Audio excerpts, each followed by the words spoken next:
कुबेर यक्षों के राजा थे।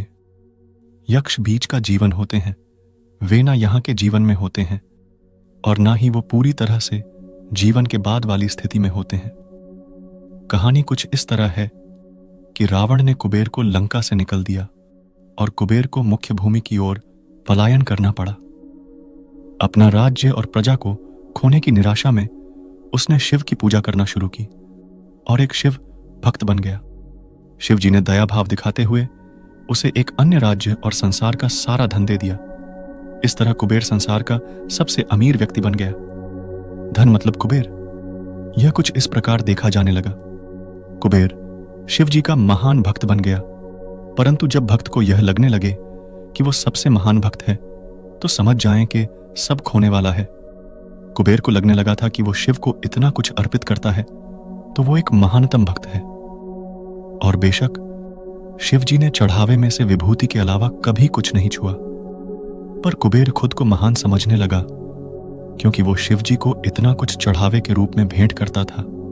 एक दिन कुबेर शिव के पास गए और कहा, मैं आपके लिए क्या कर सकता हूं? मैं आपके लिए कुछ करना चाहता हूं। शिव जी ने कहा, तुम मेरे लिए क्या कर सकते हो?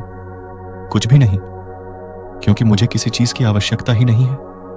मैं ठीक हूं, परंतु मेरा बेटा।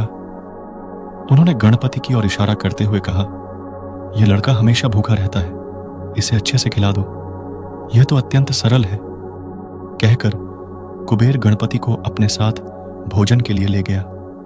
उसने गणपति को खाना खिलाना शुरू किया और वो खाते गए और खाते ही गए।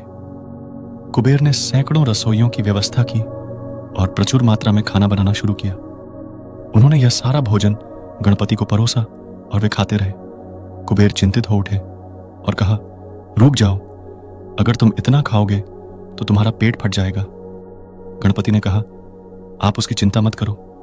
देखिए, मैंने एक सांप को एक कमर पेटी के रूप में बांध रखा है, तो आप मेरे पेट की चिंता ना करें। मुझे भूख लगी है, मुझे खाना खिलाएं।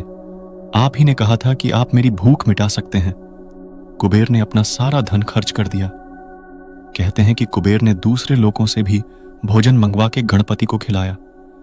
गणपति ने सारा भोजन खाने के बाद भी कहा, मैं अभी भी भूखा हूं, मेरा भोजन कहां है? तब कुबेर को अपने विचार के छोटेपन का एहसास हुआ और उसने शिव के सामने झुकते हुए कहा, मैं समझ गया, मेरा धन आपके सामने एक तिनके के समान भी नहीं है। जो आपने मुझे दिया उसी का कुछ अंश आपको वापस देकर मैंने खुद को एक महान भक्त समझने की गलती की और इस क्षण के बाद उसके जीवन ने एक अलग ही दिशा ले ली।